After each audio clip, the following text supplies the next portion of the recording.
Hello बच्चों। तो last class में आपको मैंने जनरल एंट्री कराई थी कि जब ब्रांच की बुक में सॉरी जब हम ब्रांच का इनकॉर्पोरेशन हेड ऑफिस की बुक्स में करते हैं तो उसके लिए किस तरीके से जनरल एंट्री बनाई जाती है। दो तरीके के मेथड हमने करे थे, एक डिटेल्ड मेथड था और एक शॉर्टकट मेथड था।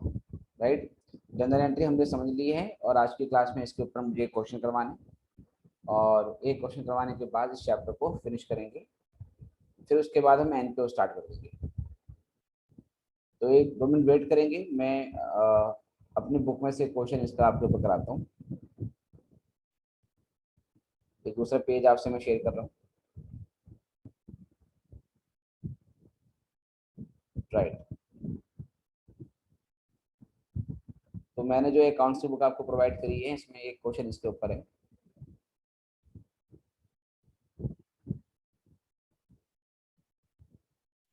और ये है क्वेश्चन नंबर 20। ठीक है, इसको मैं कॉपी पेस्ट करके ले आता हूँ उस पेज पे पहले। ये मेरे बुक में पेज नंबर 122 पे है।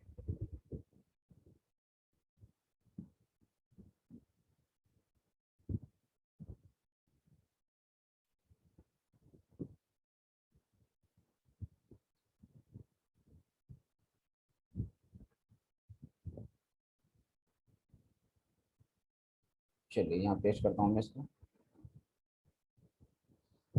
क्वेश्चन ये बोलता है the following is the trial balance of Delhi branch as on 31 March 2002। ठीक है, 31 मार्च 2002 को जो दिल्ली ब्रांच है उसका ट्रायल बैलेंस आपको गिवन है, जिसमें हेड ऑफिस अकाउंट का डेबिट बैलेंस है 32,400 रुपये का, opening stock 60,000, purchase 1,78,000, goods received from HO, head office से सामान रिसीव हुआ है जिसकी वैल्यू है 90,000 की, और सेल्स है 3,80,000 का, गुड्स सप्लाई टू एचओ ये वापस किया है हमने, ये है 60,000 का, सैलरीज 15,000 है, डेटर्स है आपके 37,000, देन क्रेडिटर्स हैं 18,500, rent, office expenses, cash in hand and bank and furniture. फिर क्लोजिंग स्टॉक नीचे गिवन है। क्लोजिंग स्टॉक के बारे में कहता है कि ये आपका इसका वैल्यू है, क्लोजिंग स्टॉक की वैल्यू है 14,000, सॉरी क्लोजिंग स्टॉक की वैल्यू है 27,000। Branch account in the head office book on 31 March 2002 stood at ₹4600। कहता है एचओ की बुक में जो ब्रांच अकाउंट है उसका डेबिट बैलेंस है 4,600 रुपये का। फिर कहता है 27 मार्च को हेड ऑफिस ने गुड्स फॉरवर्ड किए हैं 25,000 के ब्रांच को, जो कि 3 अप्रैल को रिसीव हुए हैं। इसका मतलब ये गुड्स इन ट्रांजिट है। तो क्वेश्चन में कह रहा है कि आपको एंट्री पास करनी है और Delhi branch trading profit loss account और दिल्ली ब्रांच अकाउंट एचओ की बुक में आपको बनाना है। राइट। तो इसमें ट्रेडिंग प्रॉफिट लॉस अकाउंट बनाने को बोला है, और तो यहाँ से समझ जाओ कि इसमें आपको डिटेल्ड मेथड में काम करना है, क्योंकि जब प्रॉपरली आपको ट्रेडिंग प्रॉफिट लॉस अकाउंट के लिए बोल दे तो डिटेल मेथड से सॉल्व करने के लिए बोलता है। हम क्या करेंगे, इसी क्वेश्चन को 2 बार सॉल्व करेंगे, एक बार डिटेल मेथड से और एक बार शॉर्टकट मेथड से। राइट। पहले जनरल एंट्री पास करेंगे फिर ट्रेडिंग अकाउंट बनाएंगे। चलिए देखते हैं तो किस तरीके से क्वेश्चन होगा। तो मेरे आपने जो मैंने जो अपनी अकाउंट्स की बुक दी है उसमें क्वेश्चन नंबर 20 है। ये एग्जाम में ये टॉपिक अभी आज तक हमारे पेपर में आया नहीं है। ठीक है, एग्जाम में एक भी बार टॉपिक पूछा नहीं गया है, लेकिन आप करके जाएंगे क्योंकि पार्ट ऑफ सिलेबस है, कॉन्सेप्ट तो पता होना ही चाहिए। राइट। तो करते हैं बेटा क्वेश्चन को।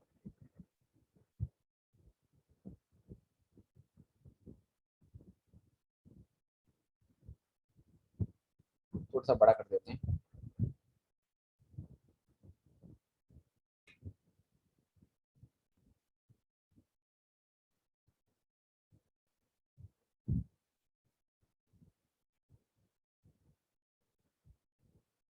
चलिए, तो इसमें बनाएंगे हम general entries in books of head office.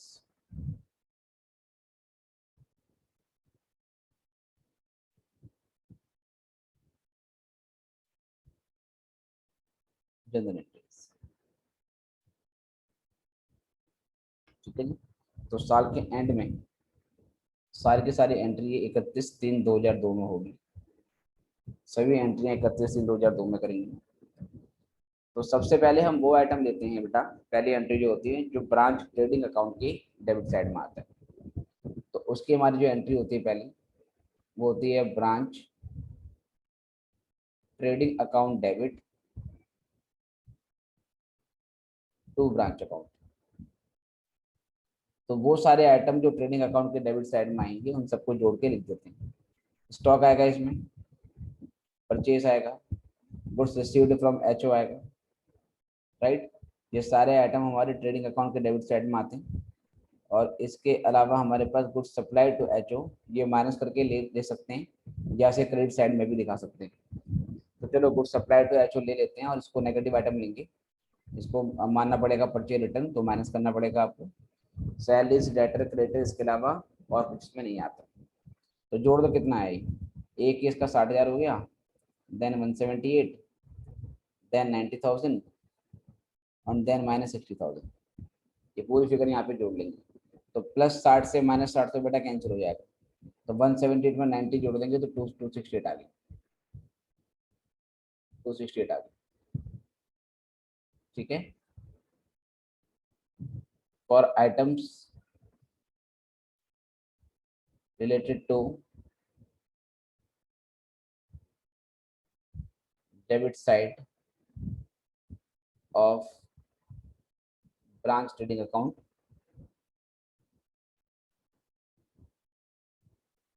Less goods return to H.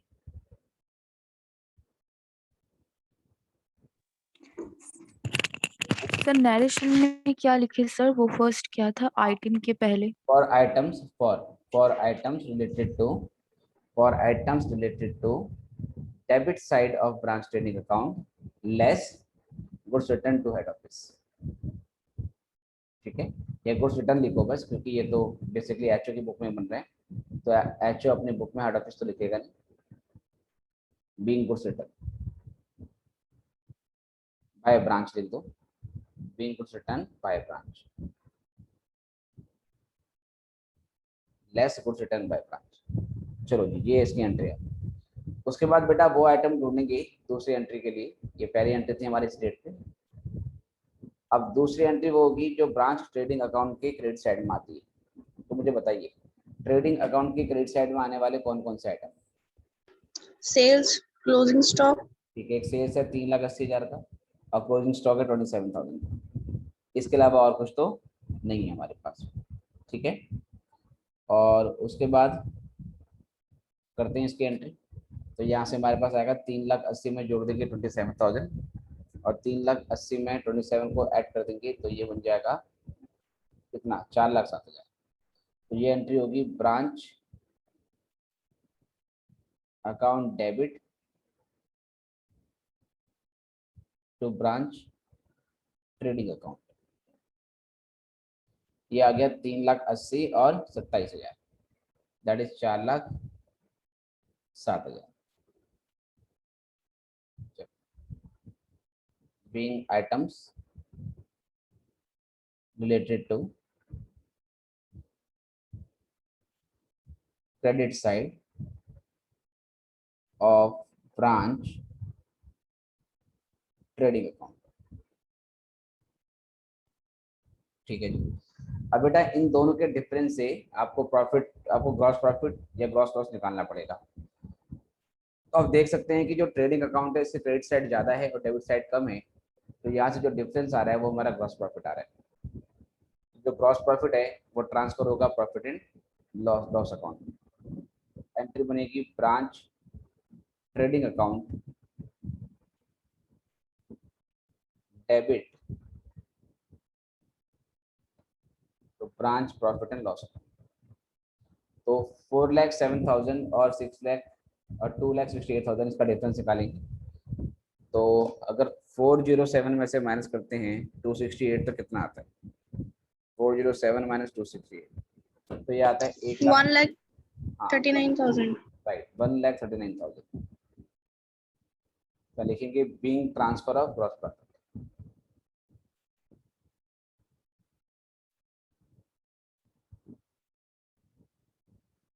Being transfer of gross profit, ये हमने ग्रॉस प्रॉफिट यहाँ पे ट्रांसफर कर ली, being transfer of gross profit, right.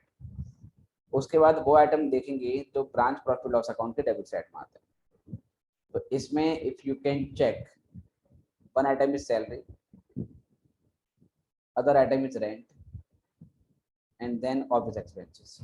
ठीक है, ये हमारे पास तीन आइटम है, सैलरी है, रेंट है और ऑफिस एक्सपेंस है। सैलरी का अमाउंट है 15,000, रेंट का अमाउंट है 9,600, ऑफिस एक्सपेंस है 4,700। इनको जोड़ देते हैं, कितना आता है? तो ये हो गया 15,000 प्लस 9,600 प्लस 4,700, 29,300। राइट, 29,300। इसकी एंट्री बना देते हैं। तो ये बनेगी हमारी branch profit and loss account debit to branch account 29,300। ठीक है, तो being items related to credit side of branch profit and loss। अच्छा जी, अब उसके बाद वो आइटम देखेंगे जो branch profit and loss account की क्रेडिट साइड में आएगी। तो I guess there is no such item, ऐसा कोई आइटम नहीं है। ये बात देख लेते हैं, purchase goods received, sales applied, salaries, debtor, creditors, right. इसमें कोई ऐसा आइटम नहीं है जो प्रॉफिट लॉस अकाउंट की क्रेडिट साइड में आएगा एक्सेप्ट ग्रॉस प्रॉफिट। तो ग्रॉस प्रॉफिट में से बेटा ये खर्चा माइनस कर देते हैं सीधे। तो 139 का हमारा ग्रॉस प्रॉफिट आया था और उसमें से 29,300 आपको माइनस कर देना, कितना आता है बताइए? और ये हमारा नेट प्रॉफिट आ जाएगा जो ट्रांसफर होगा general profit and loss account. तो branch profit and loss account debit to general profit and loss account to general profit and loss account. जी, कितनी अमाउंट आ रही है? Is it 1,09,700? 293,000 में से माइनस करो 1,93,000, 293, हाँ 139, 1,09,700। राइट, 1,09,700, 1,09,700 रुपये be transfer of net profit.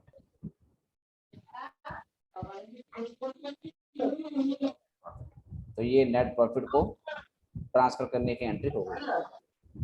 Now इसके बाद क्या होगा जो आप एसेट्स का इनकॉर्पोरेशन करेंगे। चलो कर देता हूँ मैं एंट्री। अब एसेट्स का इनकॉर्पोरेशन किया जाएगा। सो एंट्री नंबर 6, कौन कौन सी एसेट्स है सर? एसेट्स यू कैन चेक, एक कैश है और एक फर्नीचर है और एक क्लोजिंग स्टॉक है ना, ये हमारी एसेट्स है। इसके अलावा और कोई एसेट्स हमारे पास नहीं है। तो यहाँ से लिखेंगे हम एक एक करके। ब्रांच आप एक साथ भी लिख सकते हो, अलग भी लिख सकते हो। Branch cash account, branch credit account, शायद किसी का माइक ऑन है, हाँ तो माइक ऑफ कर लेना प्लीज, देख लेना। और उसके बाद ब्रांच स्टॉक अकाउंट, ये ब्रांच की एसेट्स का इनकॉर्पोरेशन किया जा रहा है टू ब्रांच अकाउंट। तो ब्रांच का जो कैश है वो है 17,800, 17,800। देन फर्नीचर है 14,000, क्लोजिंग स्टॉक है उसके बाद 27,000। इसको ले लेंगे, कितना आता है? 17,800 प्लस 58,800। कितना? 58,800। 58,800, ओके, राइट, 58,800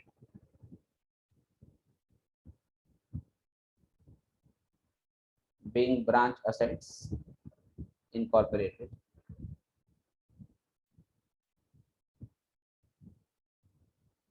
चलिए। और लाइबिलिटीज तो इसमें नहीं है हमारे पास, या लाइबिलिटीज भी हैं? Do we have creditors also? Yes we have creditors also. तो लाइबिलिटी का भी इनकॉर्पोरेशन करेंगे, इसकी रिवर्स एंट्री होगी। इसमें डेटर भी थे क्या बेटा? हाँ बेटा डेटर भूल गए, डेटर ले लिया या हमने?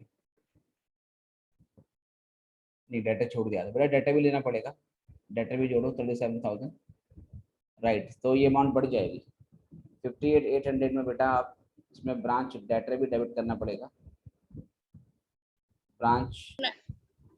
90 हाँ 95,800 95,800, राइट। डेटर भी लेंगे इसमें तो 95,800,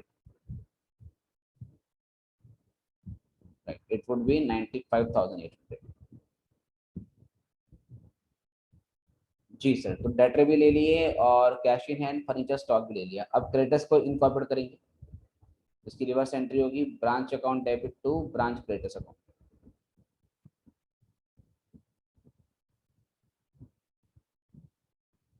और क्रेडिटर्स का हमारा जो अमाउंट है वो है 18,500 रुपये।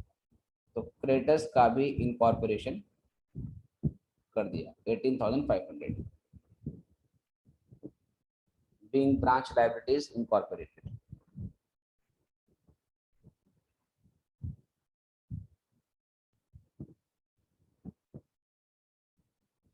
Being branch liabilities incorporated. ठीक है जी। अब बेटा इसके बाद क्या करा जाएगा? इसके बाद goods in transit cash in transit जो भी है निकाला जाएगा, दोनों या एक, जो भी पॉसिबिलिटी। तो goods in transit cash in transit की कैलकुलेशन कैसे होती है? इफ यू कैन रिकॉल, हम पहले जो हेड ऑफिस के अकाउंट में और ब्रांच के अकाउंट में जो बैलेंस होता है उसका डिफरेंस निकालते हैं। अगर दोनों में डेबिट बैलेंस होता है तो माइनस किया जाता है, ठीक है। अगर एक जगह डेबिट बैलेंस हो, एक जगह क्रेडिट बैलेंस हो, तो वहाँ पे प्लस करना पड़ता है। तो अब देखो ध्यान से कि हमारा जो हेड ऑफिस अकाउंट है, हेड ऑफिस जो अकाउंट है, यहाँ पर 32,400 का डेबिट बैलेंस है, ठीक है। यहाँ पर हमारा 32,400 का डेबिट बैलेंस है, राइट, इधर। और नीचे क्वेश्चन में कहता है कि ब्रांच का अकाउंट में 4,600 रुपये का डेबिट बैलेंस था, दोनों जगह डेबिट बैलेंस है। तो अगर मैं 32,400 और 4,600 का डिफरेंस निकालूं तो कितना डिफरेंस आता है एचओ के अकाउंट में और ब्रांच के अकाउंट में? माइनस कीजिए 32,400 में से 4,600 रुपये। सर दोनों बुक्स में डेबिट बैलेंस है तो ऐड नहीं करना पड़ेगा? हाँ, दोनों जगह डेबिट बैलेंस हो तो बेटा प्लस करना पड़ेगा, राइट। मैंने उल्टा बोल दिया। अगर एक जगह डेबिट हो एक जगह क्रेडिट हो तो माइनस करते हैं, दोनों जगह सेम बैलेंस हो तो प्लस करना पड़ता है। यस, 32,400 में 4,600 को प्लस करो, कितना आ रहा है डिफरेंस आपका? 32,400 और 4,600, 37,000। राइट। उसके बाद क्वेश्चन में बोल दिया आपको कि 25,000 रुपये की गुड्स इन ट्रांजिट है ना। 37,000 का टोटल डिफरेंस है, जिसमें से 25,000 का कहता है आपका गुड्स इन ट्रांजिट है। वो क्वेश्चन में खुद ही बोल दिया कि 25,000 रुपये का सामान जो हमने सेंड किया था वो अब तक रिसीव नहीं हुआ है। ऑल राइट, अगर 37 में से 25,000 आपका गुड्स इन ट्रांजिट है तो बाकी 12,000 क्या माना जाएगा? Cash in transit. Cash in transit, right. तो एंट्री बनाते हैं इसकी, ठीक है। 37,000 का टोटल डिफरेंस है, ये मैंने कर दिया डायरेक्ट, और इसकी एंट्री बनाएंगे। और ये हमारी जो एंट्री बनेगी, आखिरी एंट्री, एंट्री नंबर 8, और ये बनेगी goods in transit account debit 25,000, cash in transit account debit 12,000 to, फिर यहाँ पर क्या आ जाएगा आपका ब्रांच अकाउंट, क्योंकि एचओ की बुक में बन रहा है। तो ये हो गया 37,000 being adjustment for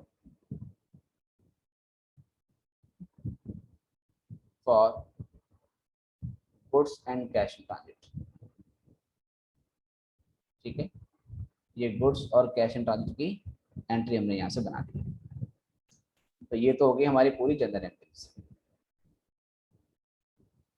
इसको लिखो, फिर इसके बाद हम एंट्री पास करेंगे। बीइंग एडजस्टमेंट, Being सर उसके adjustment for, बाद हाँ, being adjustment for goods and cash in transit, being adjustment for goods and cash in transit, ये जनरल एंट्री है। फिर क्वेश्चन में कह रहा है ट्रेडिंग प्रॉफिट लॉस अकाउंट बना के भी दिखाओ, तो वो भी बनाते, और फिर ब्रांच अकाउंट भी बनाने।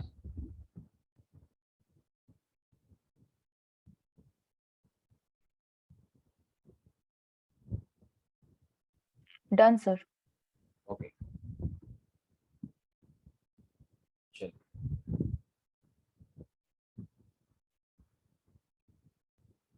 ये करने के बाद अब क्या करना है, अब आपको बनाना है branch trading and profit and loss account.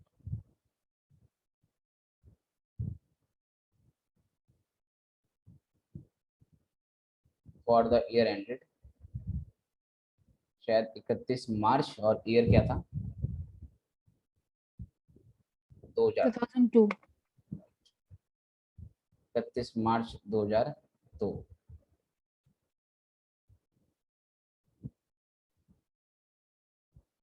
Particulars amount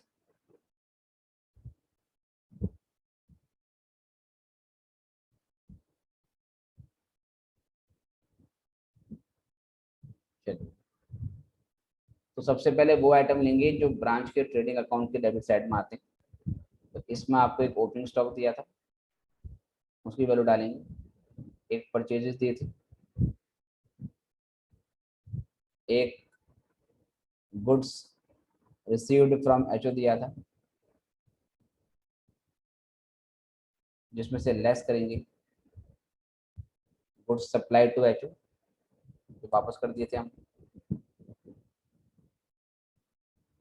इसके अलावा कोई डायरेक्ट एक्सपेंस तो था नहीं, यहाँ पे सेल्स लिखेंगे और यहाँ पे क्लोजिंग स्टॉक है।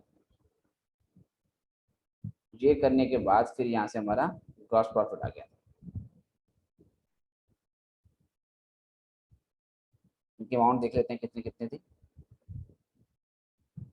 तो if I get back to my question, तो ओपनिंग स्टॉक था 60,000, परचेज 178 और वो 90, 60,000 178 90, 60,000 178, ये 90, ये 60,000, 30,000, राइट। उसके बाद अगर मैं सेल्स पे आता हूँ, तो सेल्स थी 3,80,000 और क्लोजिंग स्टॉक था 27,000। तो 3,80,000 की सेल और 27,000 का क्लोजिंग स्टॉक। ये करने के बाद अब ग्रॉस प्रॉफिट निकालना पड़ेगा, ठीक है। तो जीपी कितना आया था हमारा, ग्रॉस प्रॉफिट का एंट्री हमारी हुई थी 1,39,000। तो 139,000 का ग्रॉस प्रॉफिट आया।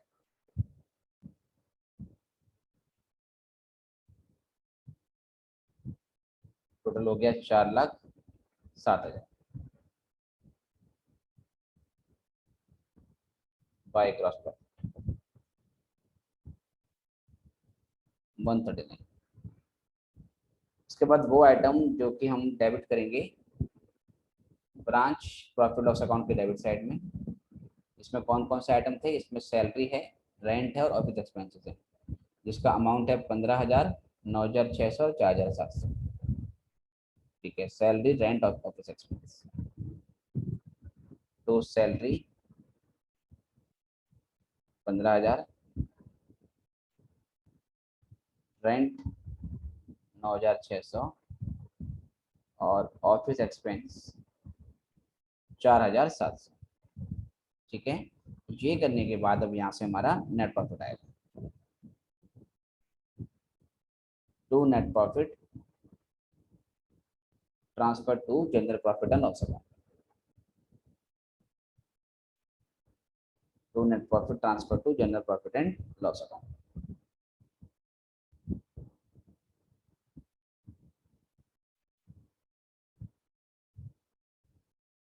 General profit and loss account. तो 1,39,000 में से ये 15,000, 9,600, 4,700 लेस किया था, कितना नेट प्रॉफिट आया था वो भी निकाला था हमने। नेट प्रॉफिट हमारा आया था 1,09,700। तो 1,09,700 का ये हमारा नेट प्रॉफिट आया था 139। तो ये प्रॉफिट लॉस अकाउंट भी हो गया। इसको बना लें। एक काम और करना है, ब्रांच अकाउंट बनाना है इसके बाद। सर थोड़ा सा ऊपर लेंगे सर, मिस हो गया है। कोई बात नहीं।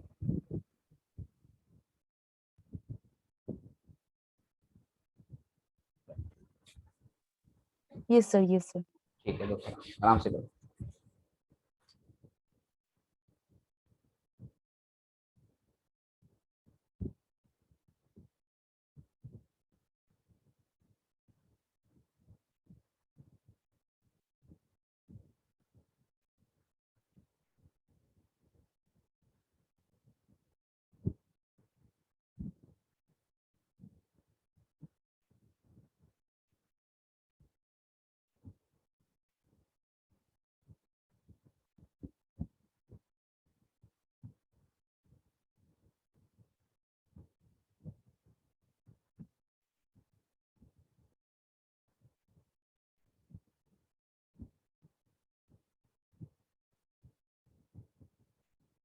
Done sir. ओके, इसके बाद फिर क्या करना है हमें, तीसरा हमें बनाना है इसमें।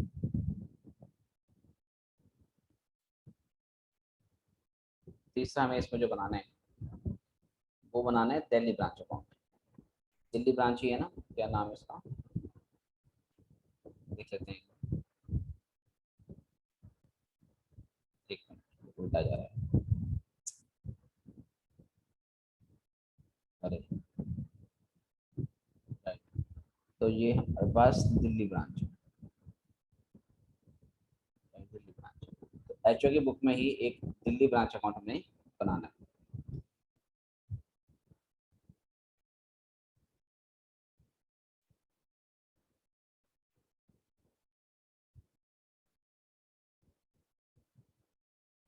अब ये कैसे बनेगा देखो।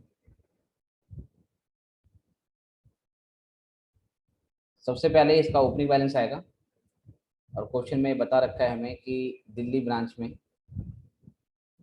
कितना ओपनिंग बैलेंस था, डेबिट था या क्रेडिट था। थोड़ा फिक्स कर देते हैं पहले, अदरवाइज मूव करेगा।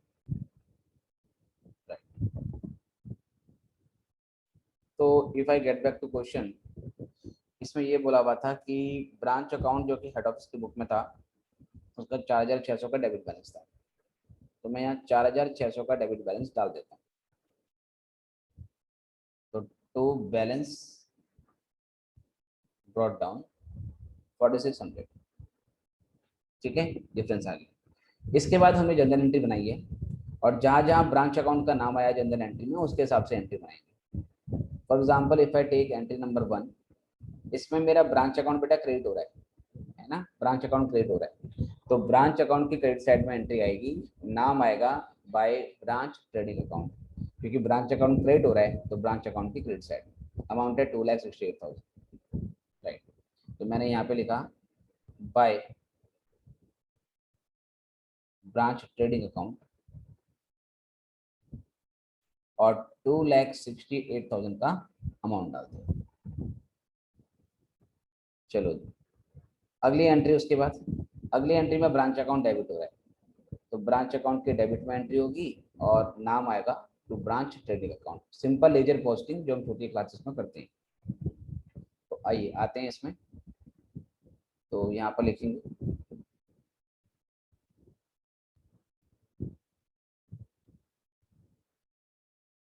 यहाँ लिखेंगे टू ब्रांच ट्रेडिंग अकाउंट,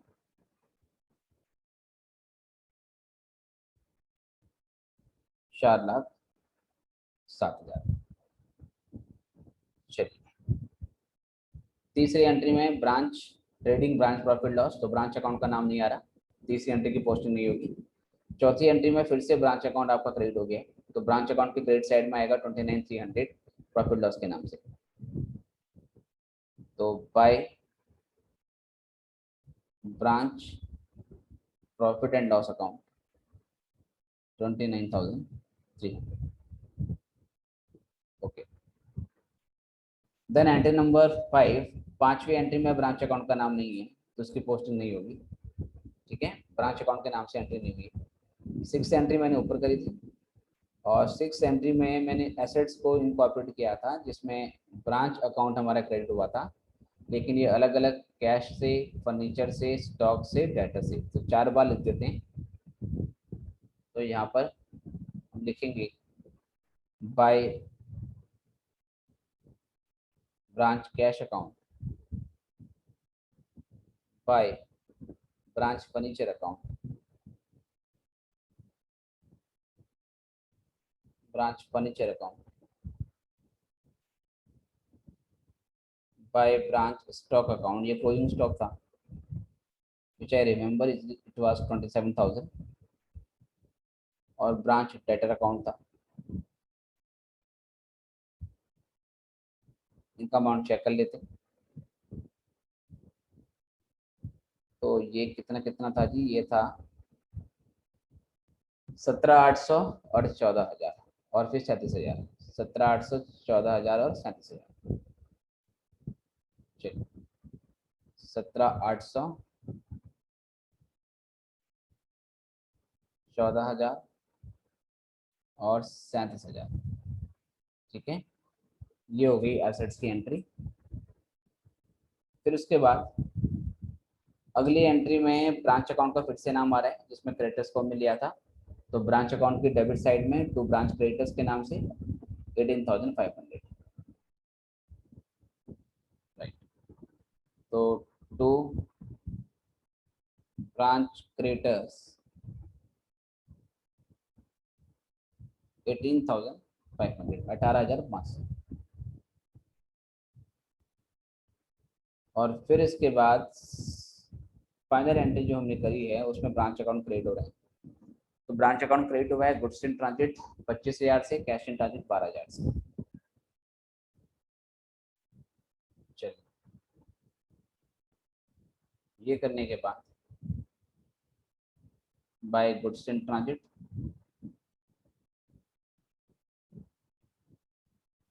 25,000 और बाय कैश इन ट्रांजिट 12,000। ये करने के बाद अब यहाँ से करेंगे टोटल और देखते हैं क्या डिफरेंस आ रहा है यहाँ पे हमारे पास। बाय बैलेंस शीट, तो डेबिट साइड में है 4,07,000 और 18,500 और 4,600। पहले प्लस कर लीजिए और बताओ कितना डिफरेंस आ रहा है हमारा। कितना टोटल आ रहा है, 4,07,000 प्लस 4,600 एंड प्लस 18,500। ठीक है, तो आई गेस इट इज 4,30,100, 4,30,100 का इसका टोटल आ जाता है। सर दोनों साइड मैच करेंगे। ठीक है, जब सारी की सारी एडजस्टमेंट एंट्री हो जाएंगी तो नॉर्मली ये बैलेंस आपका क्या हो जाना चाहिए सर, टैली हो जाना चाहिए। क्योंकि जब ब्रांच का अकाउंट हमने एचओ की बुक में इंक्लूड कर लिया है, जब ब्रांच का अकाउंट हमने एचओ की बुक में इंक्लूड कर लिया राइट, और एडजस्टमेंट एंट्री सारी हमने पास कर दी है, तो ब्रांच अकाउंट आपका पूरी तरीके से डिमिनिश हो जाता है, ब्रांच अकाउंट पूरी तरीके से खत्म हो जाता है। तो अल्टीमेटली जो क्लोजिंग बैलेंस है इसका वो जीरो आना चाहिए। अगर इसमें डिफरेंस बच रहा है इसका मतलब है कुछ एडजस्टमेंट होनी बाकी है या कुछ एरर्स हैं जिसको अभी रिकंसाइल करना बाकी है। अदरवाइज सारी एंट्री होने के बाद इसकी जो दोनों साइडें हैं वो बराबर हो जाएंगी। इसको भी लिखें। और ये क्वेश्चन हमने किया है डिटेल्ड इनकॉर्पोरेशन मेथड से। शॉर्टकट वाले से करते तो कैसे करते वो भी मैं आपको समझा देता हूँ। राइट, आराम से लिखो, स्क्रीन अप डाउन करनी हो तो बताना।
करो बेटा, जब हो जाए तो बताना।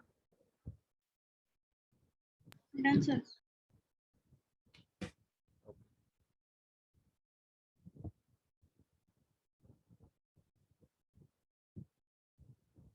अब इसी क्वेश्चन को अगर हम शॉर्ट टर्म मेथड से करते हैं तो क्या होता है बेटा? हाँ, सेम क्वेश्चन, तो उसमें होता ये है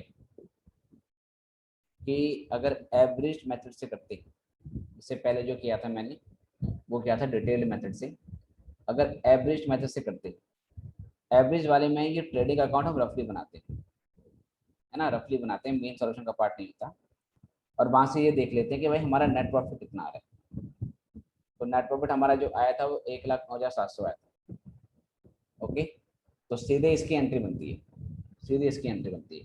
तो पहली एंट्री जो बनती है 31/3/2002 को, वो बनती है हमारी branch account debit to general profit and loss account.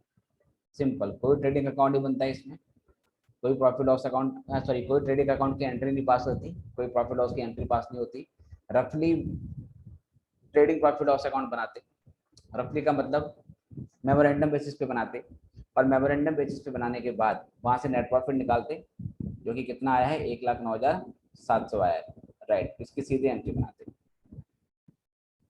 1,09,700, ये एंट्री होती। तो ये तो मैंने पहली एंट्री बनाई। इसके बाद सेकेंड एंट्री जो इसमें होती, सेकेंड एंट्री जो इसमें होती वो कौन सी होती, वो एसेट्स को इनकॉर्पोरेट करने की होती।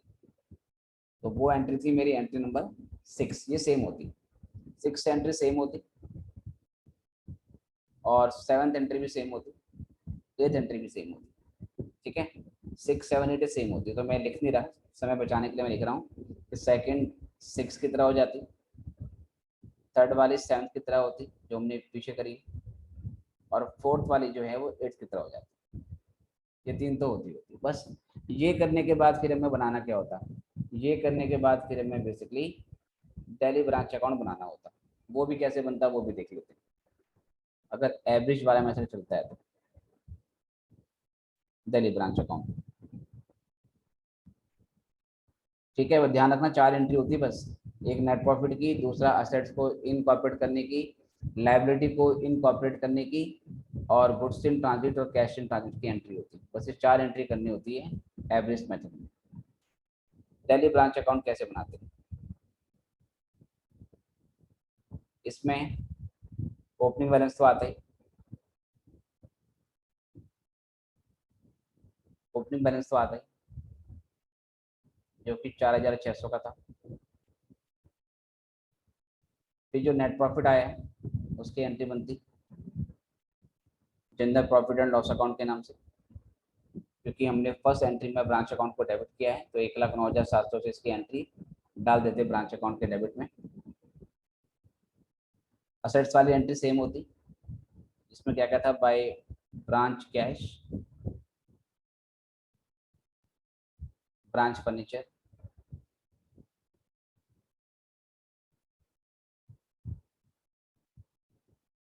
By branch stock, which I remember it was 27,000, branch debtor, ये हमारे थे 37,000, और कैश और ब्रांच स्टॉक की कितना था हमारा, ये था हमारा कैश 17,800 और 14,000, 17,800 और 14,000। लाइबिलिटी का इनकॉर्पोरेशन किया था वो यहाँ पर आता है, टू ब्रांच क्रेडिटर्स अकाउंट। इसका जो अमाउंट है क्रेडिटर्स का वो था 18,500। फिर बाय गुड्स इन ट्रांजिट जो कि 25,000 था, और फिर बाय कैश इन ट्रांजिट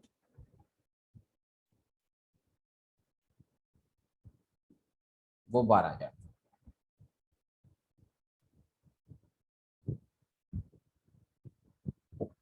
जी, तो इसके बाद फिर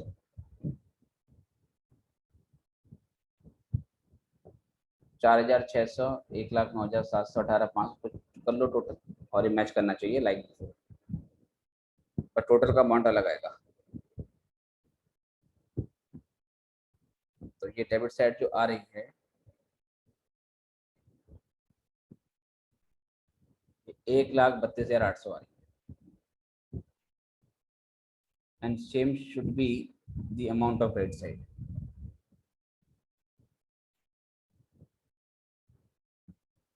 चेक कर लेना।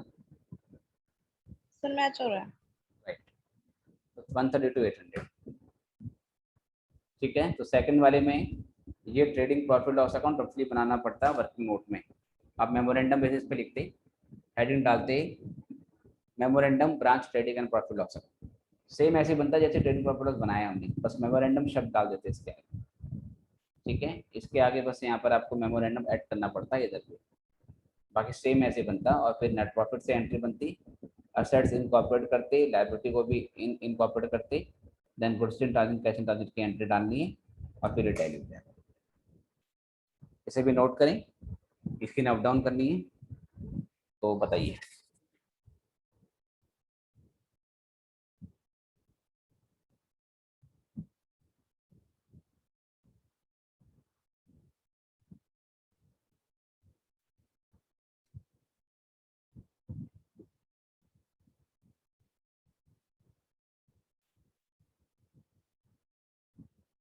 Done sir. ओके, तो बेटा चैप्टर तो ये खत्म हो गया हमारा। अब किसी का कोई क्वेश्चन में डाउट हो तो मुझसे क्वेरी क्वेरी वगैरह पूछ लो। अभी कुछ प्रैक्टिस करी थी आपने, एक को शायद कोई शायद क्या नाम है, मलकनाथ, क्या नाम है बेटा, आपको क्वेश्चन या विश्वास ने कोई क्वेश्चन क्वेश्चन पूछा था ब्रांच वाला, शायद कोई क्वेश्चन था सरप्लस में, कुछ कह रहे थे बेटा। कौन सा क्वेश्चन है जरा बताना एक बार। हाँ सर, वो ये एक सेकंड। हाँ हाँ, उसकी फोटो आप मुझे भेज दो या तो फिर मैं बात करता हूँ, और या मुझे बता दो कि मॉड्यूल में कौन कौन सा वाला क्वेश्चन। वो पेज नंबर 458, उसका इलस्ट्रेशन 5। पेज नंबर 450 का स्टेशन पर एक बार काम करो, अगर आपके पास अभी बुक है सामने हाँ है, तो उसकी फोटो खींच के भेजो मुझे व्हाट्सएप पे। मैंने आपको भेजा हुआ है सर, आप थोड़ा देख लीजिए। अच्छा, नाम क्या है आपका, विशाल? विशाल देव, हाँ। अच्छा ठीक है, एक मिनट। राइट, विशाल ने, हाँ ये क्वेश्चन नंबर 5 है, कौन सा? हाँ हाँ, इलस्ट्रेशन 5। ओके, इसमें ये सरप्लस को दो हिस्सों में बांटा गया है। ठीक है, राइट। अभी देखता हूँ क्वेश्चन, 2 मिनट वेट करेंगे, मैं क्वेश्चन यहाँ सामने लाता हूँ व्हाट्सएप से।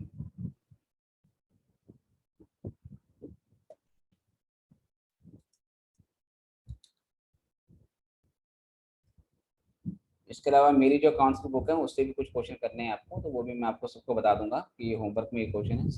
सारे क्वेश्चन नहीं करने हैं उसमें, कुछ क्वेश्चन करने हैं, तो वो भी बता दूंगा मैं अभी, को घर से सॉल्व करते रहना सब लोग प्रैक्टिस में।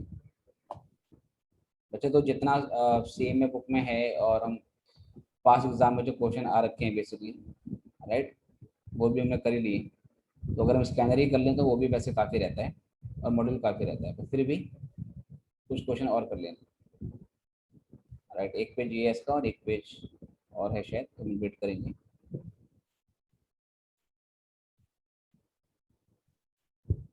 सेकंड पेज ये,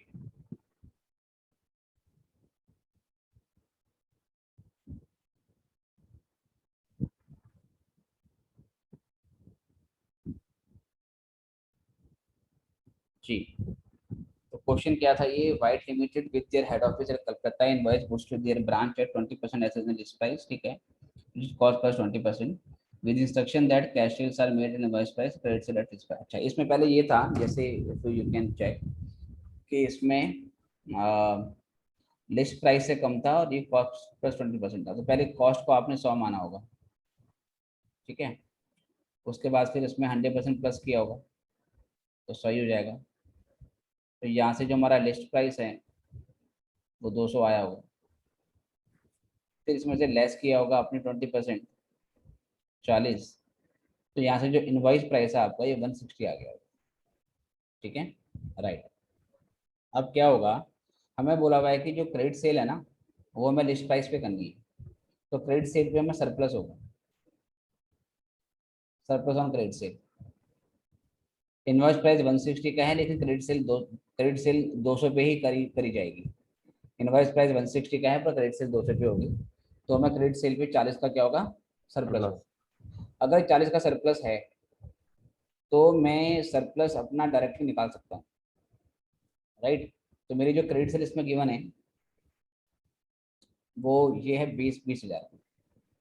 अगर मैं 20,000 पे अपना सरप्लस निकालूं तो वो कितना बनेगा, तो मेरा जो सरप्लस बनता है, ठीक है, 20,000 लिस्ट प्राइस पर है, इसका मतलब कि ये 200 पर है, तो 40 पे कितना कितना आएगा, ये आएगा 4,000।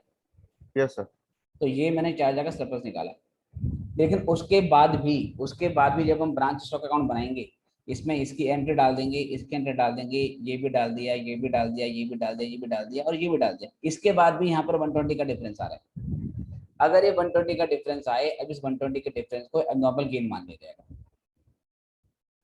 राइट। मैंने बताया था सरप्लस क्यों होता है स्टॉक अकाउंट में, दो उसके रीजन होते हैं, या तो ब्रांच इनवॉइस प्राइस से ऊपर बेचे, या तो ब्रांच इनवॉइस प्राइस से ऊपर बेचे, उसकी वजह से आपका सरप्लस आता है, या कभी कभार किसी एबनॉर्मल फैक्टर की वजह से भी सरप्लस आ जाता है। जैसे कि मान लो जो क्वांटिटी हमने भेजी थी उसने वेट गेन कर लिया, और वेट गेन करने की वजह से उसका क्वांटिटी, उसका वेट बढ़ गया, तो हमारी कुछ सेल हमारी एक्स्ट्रा हो गई, तो वो जो वेट बढ़ने की वजह से हमें गेन होगा उसको हम एबनॉर्मल गेन मानते हैं। तो ज़्यादातर क्वेश्चन में जहाँ पर हमें इस तरीके से ये लिस्ट प्राइस, इनवॉइस प्राइस और हमें क्या नाम है एक्चुअल कॉस्ट प्राइस पता होता है, उसमें सरप्लस हमें डायरेक्ट निकालना पड़ता है, जैसे मैंने यहाँ पे निकाला। और फिर क्लोजिंग स्टॉक या कोई चीज़ जैसे कि लॉस बाय फायर मिसिंग होती है वो हमको निकालनी होती है। बट इस वाले क्वेश्चन में क्या है कि डायरेक्ट क्रेडिट से इस क्वेश्चन में क्या है कि डायरेक्ट सरप्लस निकालने के बाद भी डेबिट साइड में 120 का और सरप्लस आ रहा है, तो जो 120 का एक्स्ट्रा सरप्लस आया उसको हम एबनॉर्मल गेन मानेंगे, और जो एबनॉर्मल गेन वाला पोर्शन है वो कहाँ चला जाएगा, वो प्रॉफिट एंड लॉस अकाउंट में चला जाएगा। बोलो बात समझ में आई या नहीं। इसलिए इसमें क्या किया उन्होंने सॉल्यूशन में, देखो कि ये 4,000 का अमाउंट उन्होंने यहाँ डाल दिया, ठीक है, और जो 45 का आपका एबनॉर्मल गेन था उसको दो हिस्सों में बांट दिया। जैसे हम एबनॉर्मल लॉस की ट्रीटमेंट क्या आपको करते थे, एबनॉर्मल लॉस का लोडिंग वाला पोर्शन एडजस्टमेंट में जाता था, एबनॉर्मल लॉस का लोडिंग वाला पोर्शन एडजस्टमेंट में जाता था, और रिमेनिंग जो कॉस्ट प्राइस था उसको प्रॉफिट लॉस में डेबिट करते थे। सेम अब एबनॉर्मल गेन के साथ होगा। एबनॉर्मल गेन का जो लोडिंग वाला पोर्शन है, एबनॉर्मल गेन का जो लोडिंग वाला पोर्शन है वो एडजस्टमेंट में ट्रांसफर करना पड़ेगा, और जो रिमेनिंग कॉस्ट प्राइस बचेगा उसे प्रॉफिट एंड लॉस अकाउंट की क्रेडिट साइड में डालना है। बताओ विशाल, क्लियर है? Okay sir. क्लियर है? हाँ सर. ठीक है, बताइए जी, कोई और डाउट है बेटा, एनीवन, किसी का, किसी ने क्वेश्चन किया हो तो? सर मॉड्यूल का क्वेश्चन 4 पेज नंबर 510। इसकी पिक्चर आप मुझे भेजो व्हाट्सएप पे, ओके सर। अगर मॉड्यूल आपके पास है तो मैं वही क्वेश्चन यहाँ पे लाता हूँ।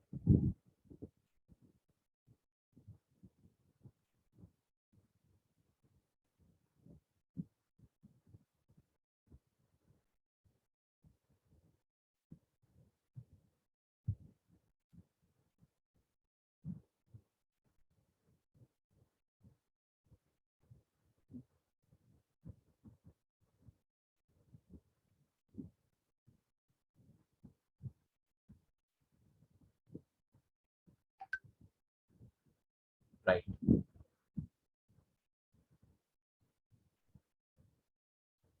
ओके, 2 मिनट वेट करेंगे, इसको भी लाता हूँ मैं स्क्रीन पे।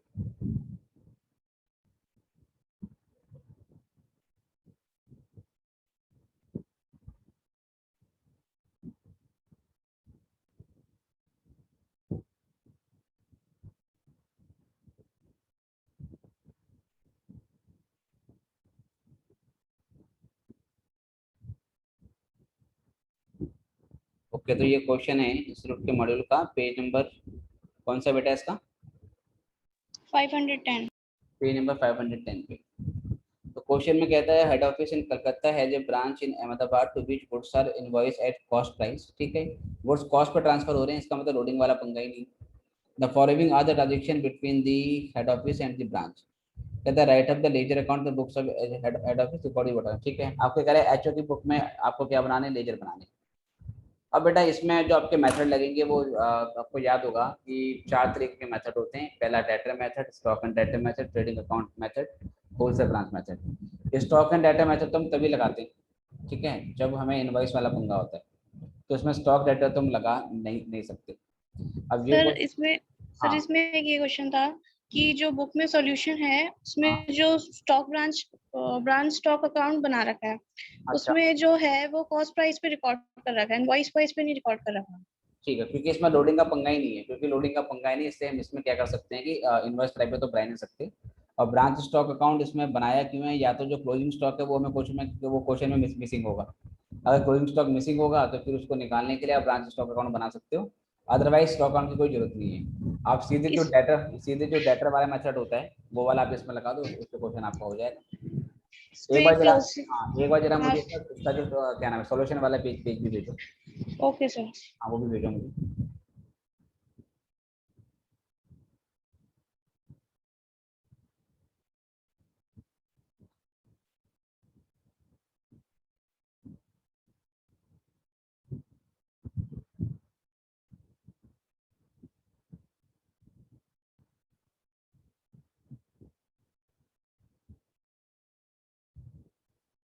राइट,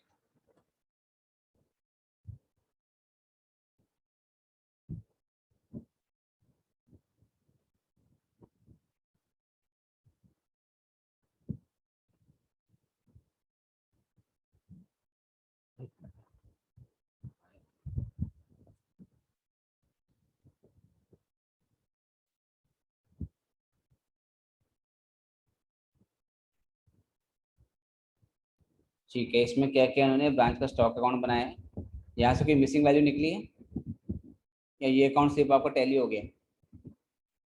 इन्होंने यहाँ से ब्रांच का ग्रॉस प्रॉफिट निकाला है, उसके बाद फिर अगला अकाउंट ब्रांच प्रॉफिट लॉस बनाया है इसमें पीछे। जी बेटा हाँ सर बना है। बनाया ना। बनाया। तो ये ब्रांच स्टॉक अकाउंट नहीं है, ये ब्रांच ट्रेडिंग अकाउंट है, नाम जो निकल सकती है, ये ट्रेडिंग ट्रेडिंग अकाउंट है ब्रांच का।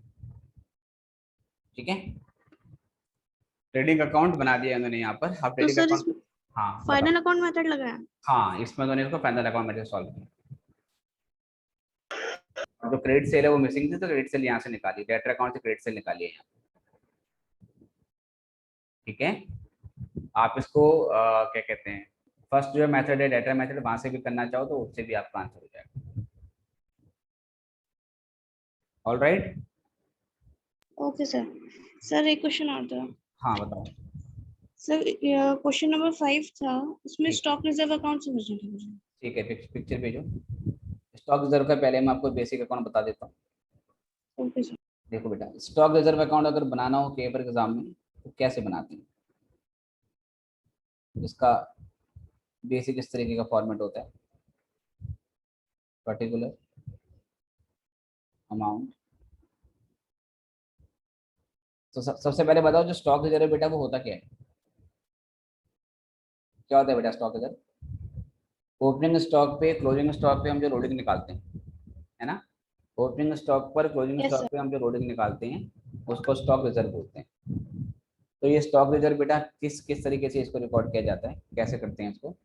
तो सबसे पहले यहाँ पर स्टॉक रिजर्व क्योंकि पार्ट ऑफ प्रॉफिट है, इसका क्रेडिट बैलेंस होता है आपका। पहले यहाँ पर बाय बैलेंस बीडी के नाम से आता है ये। पिछले साल का जो क्लोजिंग स्टॉक है उस पर लोडिंग निकाली होती है हमने, जो कि करंट ईयर में कैरी फॉरवर्ड करते हो, तो बाय बैलेंस बीडी के नाम से यहाँ पर आती है लोडिंग ऑन ओपनिंग स्टॉक। ठीक है, फिर फर्स्ट ईयर की बिगनिंग में बेटा यही आपको यहाँ पे वापस आपको डालनी होती है। ये जो स्टॉक रिजर्व आपका होता है उसको भी यहाँ पर रिवर्स कर देते हो। अगर आप इसको ब्रांच अकाउंट में डाल रहे हैं तो टू ब्रांच अकाउंट के नाम से आ जाएगी। अगर ये स्टॉक एंड डाटा वाला मेथड लगा रहे हो तो फिर जो एडजस्टमेंट है उसके नाम से जाती है। तो सेकंड में यहाँ पर टू ब्रांच अकाउंट या branch adjustment account, depending on कि आपका डाटा मेथड लग रहा है, डिपेंडिंग ऑन कि आपका डाटा मेथड लग रहा है या स्टॉक एंड डाटा मेथड लग रहा है, तो सेम अमाउंट यहाँ पर आती है।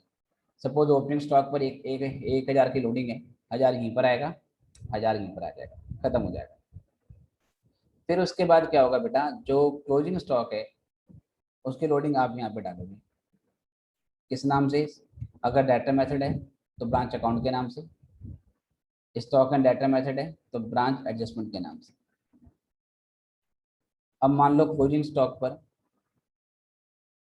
ठीक है, ये हो गया आपका लोडिंग ऑन क्लोजिंग स्टॉक। मान लो क्लोजिंग स्टॉक पे 2000 रुपए की लोडिंग है, यही 2000 यहाँ पर आ जाएगा और फिर यहीं पर टू बैलेंस शीट ये 2000 आ जाएगा। बस इस तरीके से बनाते हैं इसको। ये हो गया 3000, ये हो गया 3000। ये आप इस अकाउंट पे ऐसे भी कर सकते हैं, 1000 रुपये से यहाँ क्लोज कर दिया, 1000 रुपये से यहाँ पे क्लोज कर दिया, फिर नीचे बनाया यहाँ 2000 दिखा दिया, 2000 दिखा दिया, ऐसे भी किया जा सकता है। ठीक है, तो इसको भी देख लेंगे। एंड सर इसमें goods and to branch account का भी पूछना था। हाँ, goods send to branch account की सिंपल आपको एंट्री पास करनी होती है। जैसे जहाँ जहाँ goods send to branch account का नाम आएगा उसके हिसाब से एंट्री आपको करनी पड़ेगी। जैसे जब हम ब्रांच को सामान भेजते हैं तो वो ब्रांच अकाउंट की डेबिट साइड में आता है, राइट। अगर हम डाटा मेथड यूज कर रहे हैं, चलो मैं इसको भी बना के दिखा देता हूँ। इसको पहले फिक्स करता हूँ, ये मूव कर रहा है, right. Goods send to branch account कैसे बनाते हैं, देखो सिंपल लेजर पोस्टिंग होती है goods send to branch account. जब हेड ऑफिस ब्रांच को सामान भेजता है तो वो कहाँ आता है? अगर डाटा मेथड है तो ब्रांच अकाउंट के डेबिट साइड में आता है। अगर स्टॉक एंड डाटा मेथड है तो कहाँ पर आता है? ब्रांच स्टॉक अकाउंट की डेबिट साइड में आता है। तो एंट्री क्या बनेगी यहाँ पर? सबसे पहले to branch account, depending on कि आपका डाटा मेथड है या स्टॉक एंड डाटा मेथड है, और यहाँ पर आपका टू ब्रांच स्टॉक अकाउंट। ये हो गया गुड्स सेंट बाय एचओ। उसके बाद जब एचओ को सामान वापस कर देती है या हेड ऑफिस के पास सामान पहुंच जाता है तो वो ब्रांच अकाउंट की कहाँ पर आता है? ब्रांच अकाउंट की उसकी क्रेडिट साइड में आप उसको लिखते हो। अच्छा, इसके मैंने सॉरी रिवर्स एंट्री होगी ना बेटा। ये goods sent to branch account हमारा यहाँ पर क्रेडिट साइड आएगा। ये क्रेडिट साइड में आएगा। चलो मैं आपको इसकी एंट्री प्रॉपर करवा देता हूँ अभी। देखो ऐसे होता है, अगर बेसिक एंट्री बताऊँ तो जनरल एंट्रीज, जनरल एंट्री क्या आती है? व्हेन, ये कौन से वाले मेथड में? डिपेंडेंट ब्रांच वाले, क्योंकि ये क्वेश्चन डिपेंडेंट ब्रांच का है। When goods are sent to branch, जब गुड्स ब्रांच को सेंड किए जाते हैं, when goods are sent to branch, तो आपकी एंट्री होती है या तो ब्रांच अकाउंट डेबिट अगर आप डाटा मेथड यूज कर रहे हैं तो, या branch stock account debit to goods sent to branch account.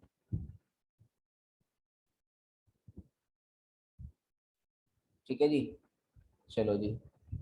उसके बाद goods return to HO, reverse entry मारोगे। अगर एचओ को वापस होता है तो एंट्री होती है goods sent to branch account.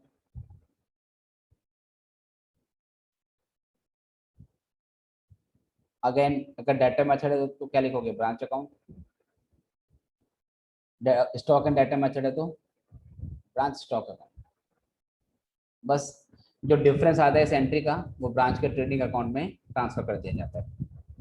तो अब इसी एंट्री को आप क्या करोगे? Goods sent to branch account में पोस्ट कर दो। इसको भी फिक्स करते हैं पहले।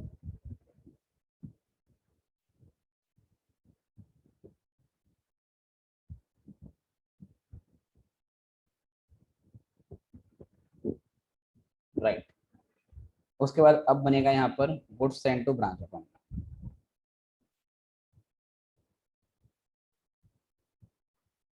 नॉर्मल टी शेप में बना देता हूँ। तो पहली एंट्री में बेटा ये क्रेडिट हो रहा है, राइट। तो कहाँ पर आएगा? ये क्रेडिट साइड में आएगा। किस नाम से? अगेन टू ब्रांच अकाउंट, या ब्रांच स्टॉक अकाउंट के नाम से।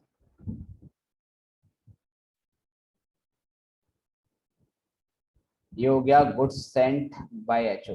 गुड्स सेंट बाय एचओ, इतना सामान हेड ऑफिस ने भेजा। अगली एंट्री में ये डेबिट हो रहा है, ये रिटर्न हो गया टू ब्रांच अकाउंट और टू ब्रांच स्टॉक अकाउंट। ये हो गया रिटर्न टू हेड ऑफिस। ठीक है, ये रिटर्न टू हेड ऑफिस की एंट्री हो गई। इन दोनों एंट्री का डिफरेंस आता है, जो डिफरेंस आता है वो ट्रेडिंग अकाउंट में ट्रांसफर कर देते हैं। इसका ट्रेडिंग अकाउंट एचओ का, ब्रांच का नहीं, टू ट्रेडिंग अकाउंट। ये डिफरेंस वाली एंट्री हो जाती है बैलेंस शीट का। बस इस हिसाब से एंट्री डाल देनी है आपको। और बताओ, इसे भी नोट करो, कोई क्वेरी है यू कैन आंसर दें।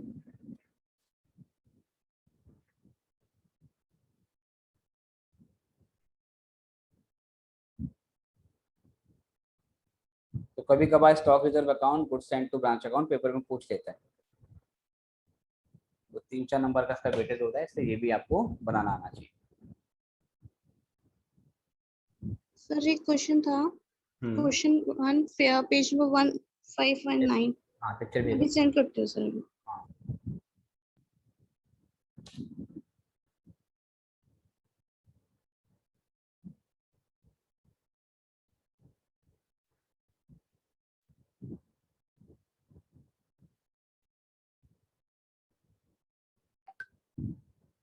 सर एनालिटिकल मेथड मतलब स्टॉक एंड डेटा मेथड है ना?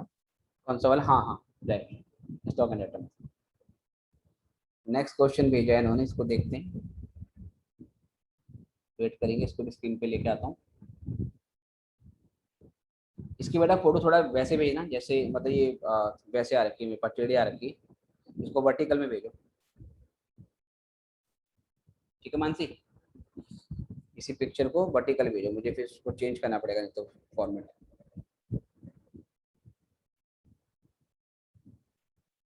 रुको 2 मिनट को मैं ही चेंज करता हूँ। हाँ भेज दिया आपने, अरे साफ नहीं है, दोबारा भेजो। तो सेंड कर दी। हाँ ये साफ नहीं आई है, दोबारा भेजिए ना आपने, पूरा क्लियर नहीं है तो एक बार फिर से भेज दो।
सर वॉइस नहीं आ रही है।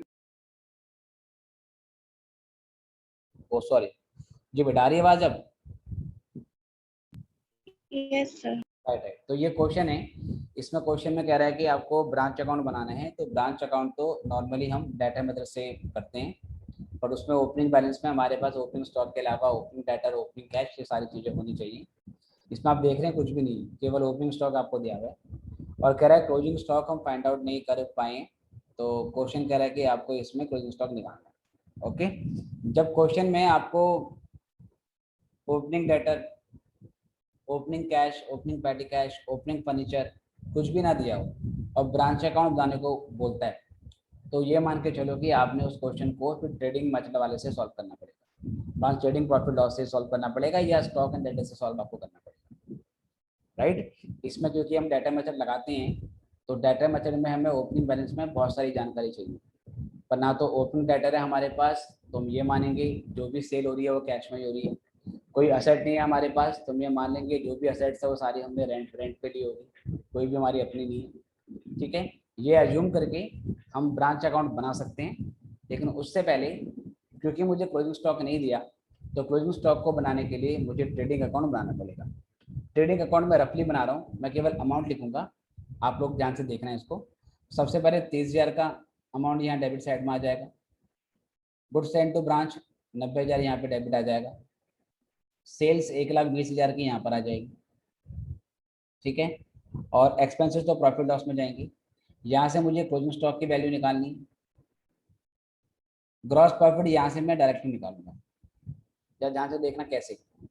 1,20,000 की मेरी सेल हुई है, मेरा जो जीपी का रेट है वो कॉस्ट प्लस 20% है, कॉस्ट प्लस 20% है। अगर ग्रॉस प्रॉफिट कॉस्ट का 20% है तो इसका मतलब हो गया 1/5 ऑफ कॉस्ट, राइट। अगर कॉस्ट का 1/5 है बेटा तो सेल का क्या होगा, सेल का 1/6 होगा। तो ग्रॉस प्रॉफिट निकालने के लिए मैं 1,20,000 का 1/6 कर दूंगा, बताइए 1,20,000 का 1/6 कितना होता है, 20,000। जी बेटा मेरी आवाज आ रही, हाँ मेरी आवाज आ रही है ना, हेलो, कुछ इंटरनेट प्रॉब्लम है। हाँ सर बोले। हाँ, तो 1,20,000 का 1/6 करना पड़ेगा तो आपका 20,000 आ जाएगा। अब ये करने के बाद 30 और 90 120 140, 140 में से ये 21 माइनस होगा तो हमारे पास 20,000 का क्लोजिंग स्टॉक आ जाएगा, ठीक है। ये करने के बाद अब क्या करोगे, अब ब्रांच अकाउंट बना लो। ब्रांच अकाउंट, ब्रांच अकाउंट के डेबिट साइड में क्या आता है बेटा, ओपनिंग बैलेंस आता है, तो ओपनिंग बैलेंस में केवल ओपनिंग स्टॉक दिखाना। फिर ब्रांच अकाउंट के डेबिट साइड में गुड्स सेंड टू ब्रांच दिखाना। फिर ब्रांच अकाउंट की क्रेडिट साइड में रेमिटेंस दिखाते हैं, रेमिटेंस में कैश चल आती है और कलेक्शन फ्रॉम डेटर आता है। क्योंकि इसमें डेटर है ही नहीं तो वी विल एज्यूम कि हम सारे सेल कैश में कर रहे हैं, तो इसी सेल्स को रेमिटेंस मान लेना।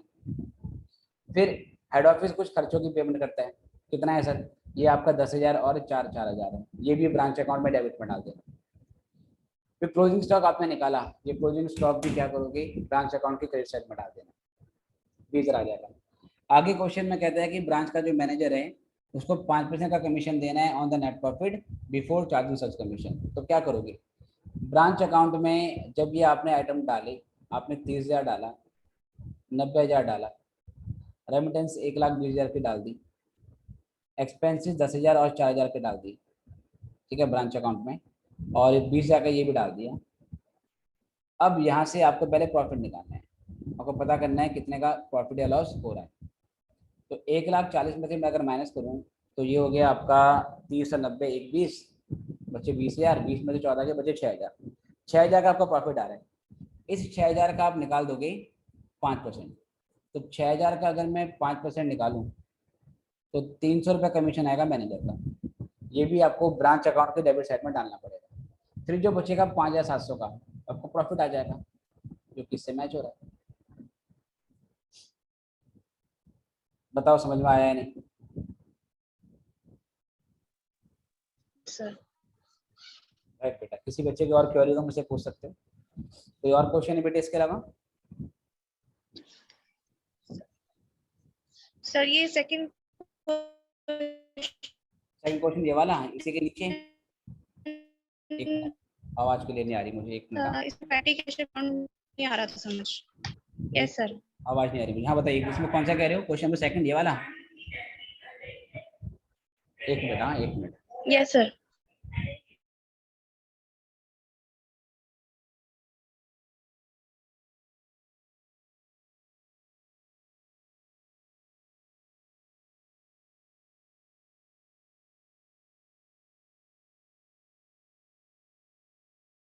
जी बेटा, इसमें कौन सा कह रहे हो, question number second? Yes sir. चलिए, सेकंड वाले में कहता है company with its head office at Calcutta has a branch of Chennai. Branch receive करती है सारा सामान हेड ऑफिस से और कैश रेमिट कर देती है, और total sales by the branch for the year amounted to ₹6,50,000 out of which 75% were on credit. ठीक है, 6,50,000 की सेल है टोटल, जिसका 75% क्रेडिट सेल है और बाकी का जो 25% है वो कैश सेल है। आपको ओपनिंग स्टॉक क्लोजिंग स्टॉक दे रखा है, डेटर का भी ओपनिंग क्लोजिंग बैलेंस दे रखा है, पेटी कैश ओपनिंग 250 दे रखा है, क्लोजिंग नहीं दिया। पेटी cash send by the head office 3,000 but 25 spend for पेटी एक्सपेंसेस। तो पेटी कैश का क्या बनाओगे आप? पेटी कैश का आप बनाओगे अकाउंट, उसमें डेबिट साइड में 250 का बैलेंस दिखाओगे, फिर डेबिट साइड में 3,000 का बैलेंस दिखाओगे जो भेजा है, फिर क्रेडिट साइड में 2500 आएगा, जो बचा क्लोजिंग वो आएगा 750। हाँ, जो क्लोजिंग जो बचेगा वो हमारा हो जाएगा, वो हो जाएगा हमारा क्लोजिंग बैलेंस। तो क्लोजिंग बैलेंस 750 आ जाएगा, क्योंकि 250 थे, 3,000 और भेजे, तो टोटल 3,250 हो गया। 3250 में से 2500 खर्च हो गई, तो 750 का बैलेंस बच जाएगा। तो 750 का आपका क्लोजिंग पेटी कैश है। क्वेश्चन में कह रहा है expenses of ₹45,000 are actually spend by the branch. ये खर्चे हैं ब्रांच के, ये ब्रांच अकाउंट की डेबिट साइड में आ जाएगा 45,000 का, राइट। और कह रहा है sales are made by the branch at cost plus 25%।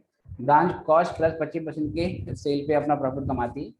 तो यहाँ से हमें क्योंकि क्लोजिंग स्टॉक दे रखा है तो इसका कोई ऐसा यूज होगा नहीं, ठीक है, क्योंकि हमें डेटर अकाउंट कलेक्शन निकालना पड़ेगा क्या? हाँ, कलेक्शन निकालना पड़ेगा, इसमें कलेक्शन आपको निकालना पड़ेगा। उसके लिए डेटर अकाउंट बनाओगे, डेटर अकाउंट में ओपनिंग बैलेंस आ जाएगा 45,000, क्रेडिट सेल आप ऊपर से निकाल लोगे, टोटल सेल का आपको बोला हुआ है 75%, देन क्लोजिंग डेटर आपको दे रखा है, कलेक्शन निकालना पड़ेगा।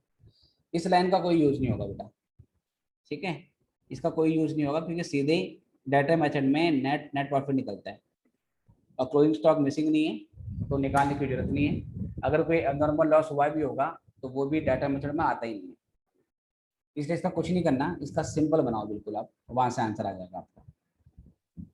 सर इसमें जो 45,000 है वो ब्रांच अकाउंट में रिकॉर्ड होंगे? कौन सा वाला? ये ब्रांच ये चीज? एक्सपेंसेस हाँ ब्रांच, 45,000। हाँ ये खर्चे हैं, ये खर्चे ब्रांच के खर्चे हैं, ब्रांच के खर्चे हैं जो कि किसने पे किया होगा, हेड ऑफिस ने पे किया होगा, ठीक है। कह रहा है सारे के सारे खर्चे कौन पे करता है, वहाँ पे एचओ पे करता है। तो ब्रांच का जो भी खर्चा हुआ वो ब्रांच अकाउंट में आ जाएगा। तो ये टू कैश अकाउंट के नाम से ब्रांच अकाउंट की डेबिट, ब्रांच अकाउंट की डेबिट साइड में डाल देंगे। अच्छा सर, अगर ब्रांच का कोई एक्सपेंसेस दिया हो हाँ, और ये लाइन नहीं है कि ऑल एक्सपेंसेस आर इनकम, तो इस सिचुएशन में हम ये मानते हैं कि ब्रांच अपने खर्चों को अपने आप क्या नाम है पे कर रही है, तो उस सिचुएशन में तो हम वो रेमिटेंस, ब्रांचेस में नहीं आएगा। हाँ फिर वो ब्रांच अकाउंट के डेबिट साइड में ना डाल के जो रेमिटेंस दिखाते हैं क्रेडिट साइड में, उसमें कैश सेल दिखाएंगे प्लस कलेक्शन दिखाएंगे माइनस कर देंगे ब्रांच के एक्सपेंसेस। ओके। बताओ बेटा, कोई और डाउट है किसी का? Okay sir. नहीं सर। ठीक है, तो आप लोग उसको करना, और कुछ क्वेश्चन मैं आपको बता रहा हूँ मेरी बुक से करने हैं जो, तो मैं वेट करेंगे, मैं दूसरा फाइल शेयर करता हूँ आपके साथ। और एनपीओ अब हम नेक्स्ट क्लास में स्टार्ट करेंगे, परसों वाली क्लास में फ्रेश क्लास से एनपीओ चालू करेंगे। एनपीओ के बाद बेटा मैं स्टार्ट कर दूंगा पार्टनरशिप, क्योंकि उसका भी अच्छा खासा वेटेज है। तो मैं बता रहा हूँ कौन से क्वेश्चन करने हैं, मेरी बुक में भी सारे क्वेश्चन नहीं करने, ठीक है, कुछ क्वेश्चन बहुत ज़्यादा एडवांस है तो उसको आप ड्रॉप कर सकते हो, कोई दिक्कत वाली बात नहीं। इसका फर्स्ट क्वेश्चन तो करना ही है, दिस इज क्वेश्चन नंबर 1। एक मिनट, ये हैंग हो गया, पेन नहीं चल रहा, चलो कोई नहीं, स्क्रीन तो विजिबल है आपको। तो क्वेश्चन 1 करना है आपको इसका, राइट। कुछ क्वेश्चन में आंसर नहीं है, क्योंकि कुछ क्वेश्चन मैंने अपने आप बनाए तो उसमें दिक्कत होगी आपको। फर्स्ट खुद करना है और क्वेश्चन पर सेकंड करना है। इसके सॉल्यूशन मैं आपसे शेयर कर दूंगा जो भी इसका फाइनल आंसर आएगा, so that you can verify. Question 1 question 2 ये करना है आपको। क्वेश्चन नंबर 3,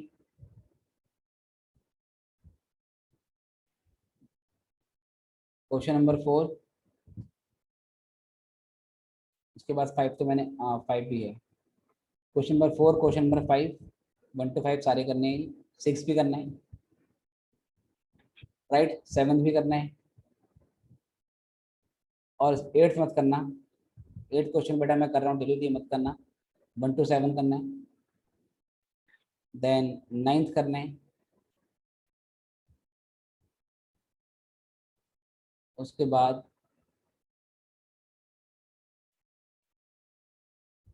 10th भी करना है, 11th करना है, 12th करना है,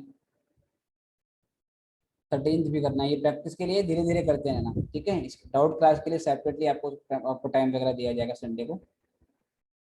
और 14th करना ही है। 14th क्वेश्चन तो चलो मैं ही कराऊंगा आपको, 14th मैं ही कराऊंगा। कभी किसी मान लीजिए कि संडे वाले क्लास में 14th क्वेश्चन हो गया, और 15th भी करना ही है आपको, 16th भी करना ही है, ठीक है। तो ये सारे क्वेश्चन करने हैं, उसमें एक शायद क्वेश्चन नंबर 8 है वो डिलीट किया है मैंने, दोबारा देख लेता हूँ मैं एक बार। राइट, 8th क्वेश्चन ना करके बाकी सारे करने हैं। बाकी इंडिपेंडेंट ब्रांच में 17 मैंने करवा दिया था, 18 आप खुद करेंगे। इसमें इंटर ब्रांच ट्रांजेक्शन करनी है, ये भी शायद करवा दिया था मैंने, सॉरी ये करवा दिया था। 19 भी हो गया था, 20 भी हो गया था, ओके। तो 1 to 16 एक्सेप्ट क्वेश्चन नंबर 8, धीरे धीरे करते रहना पूरे हफ्ते का टाइम। चलिए कल मिलेंगे कॉस्टिंग की क्लास में।